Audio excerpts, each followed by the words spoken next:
के बुलंदशहर में राष्ट्रीय लोकदल द्वारा अल्पसंख्यक प्रतिनिधि सम्मेलन का आयोजन किया गया। सम्मेलन के माध्यम से रालोद अल्पसंख्यकों के बीच की दूरी को खत्म करना चाहती है। वो अपनी पैठ को और मजबूत करना चाह रही है। गांव जुलेपुरा की सरजमी से आगाज करते हुए इस सम्मेलन में अल्पसंख्यक प्रकोष्ठ के राष्ट्रीय अध्यक्ष मुकेश जैन ने कहा कि रालोद हमेशा से ही अल्पसंख्यकों के साथ कंधे से कंधा मिलाकर चली है।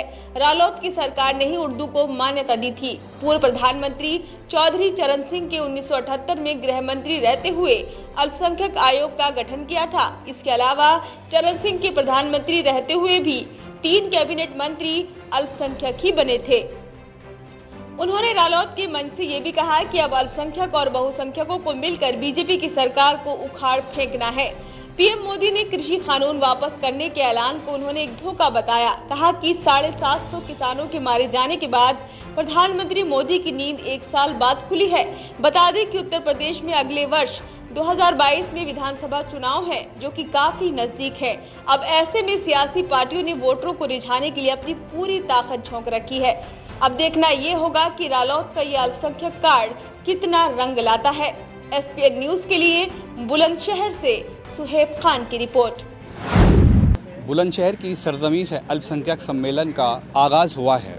अल्पसंख्यक प्रकोष्ठ के राष्ट्रीय प्रवक्ता हमारे साथ जैन साहब यहाँ मौजूद हैं। इनसे पूछेंगे, बात करेंगे इनसे कि जो मोदी जी ने जो अपना जो कृषि बिल वापस लिया है, इनका क्या कहना है और अल्पसंख्यक को पार्टी के अंदर ज़्यादा से ज़्यादा मुतवज्जा करने के लिए इनकी क्या प्लानिंग है। जैन साहब जी, स्वागत है आपका एसपीएन न्यूज़ में। आज आप आए हैं यहाँ जी। अभी मोदी जी ने जो कृषि बिल है वो वापस किया है जी, तो क्या कहेंगे आप उस पर? ये सब धोखा है। जब 750 किसान मारे जा चुके, जब उनकी नींद खुली है। किसी के घर में एक आदमी मर जाए तो 15 दिन का तो वैसे को आराम मचा रहता। इनका 1 साल के बाद इनकी आँख खुली है। धोखा है सब। ये सब इलेक्शन के लिए कर रहे हैं, पर इनको पब्लिक माफ़ नहीं करेगी। अच्छा, एक सवाल और है जैन साहब, अभी मोदी जी ने बिल वापस किया है, हाँ। ठीक है, इससे पहले बहुत बड़ा जाट समाज, बहुत सारे लोग दल से जुड़े हुए हैं और उसके बाद में मुखालफत भी बहुत हुई थी भारतीय जनता पार्टी की। जिन जाट बहुल इलाकों में भारतीय जनता पार्टी के नुमाइंदे जाते थे, तो क्या लगता है आपको कि ये बिल वापस करने से क्या लोकदल के लोग भारतीय जनता पार्टी से जुड़ेंगे? भारतीय जनता पार्टी से किसानों को, एक जाट नहीं सारी कौम को इतनी नफरत हो गई है किसान से, हर चीज़ से परेशान है। जो जुताई 1000 रुपये की होती थी 5000 में होने लगी। बिल के अलावा इतना नुकसान हुआ है किसानों का, बर्बाद कर दिया, तो इस पार्टी से कोई बात करने वाला नहीं। जो धान पहले 6000 रुपये कुंटल बिकता था वो 800 रुपये में बिक गया। यानी इस बिल वापसी का किसानों पर कोई असर नहीं पड़ेगा, कोई असर नहीं पड़ेगा। यहाँ किसान भाई किससे बात करो कि फसल का क्या रेट मिल रहा है, सब बर्बाद हो चुका किसान, कहीं कुछ फ़र्क नहीं पड़ने वाला। आज के इस अल्पसंख्यक का जो सम्मेलन है, इसको कहाँ इस नज़र से देख रहे हैं? हम अल्पसंख्यक का हमारा 1963 से स्टार्ट हुआ था। इसका आयोग भी हमने बनाया था। 1978 में चौधरी चरण सिंह जी जब गृह मंत्री बने थे तो अल्पसंख्यक आयोग हमने स्टार्ट करा था। अब अल्पसंख्यक की बात राष्ट्रीय लोकदल के अलावा मुझे नहीं लगता किसी पार्टी ने करी हो।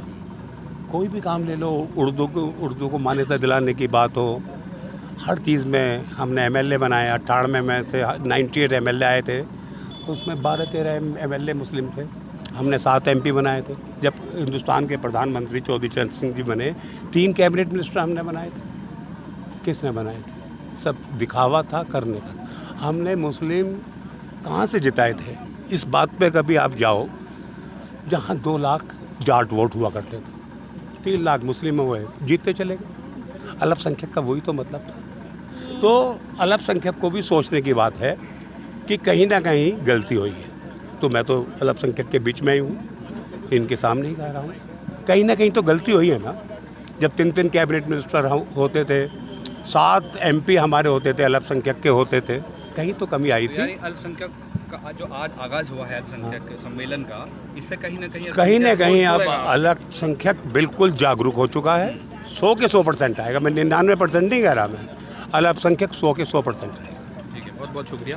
तो अल्पसंख्यक प्रकोष्ठ के राष्ट्रीय अध्यक्ष हैं जैन साहब, उन्होंने कहा है कि राष्ट्रीय लोकदल पार्टी ने हमेशा से ही अल्पसंख्यकों की सुनी है और उनके मसलों को हल करने की कोशिश की है। आज जो ये अल्पसंख्यक सम्मेलन का आगाज़ हुआ है, ये भी कहीं ना कहीं अल्पसंख्यकों में बहुत ज़्यादा जोड़ पैदा करेगा। कैमरा पर्सन आदिल मंसूरी के साथ सुहेब खान, एसपीएन न्यूज़, बुलंदशहर।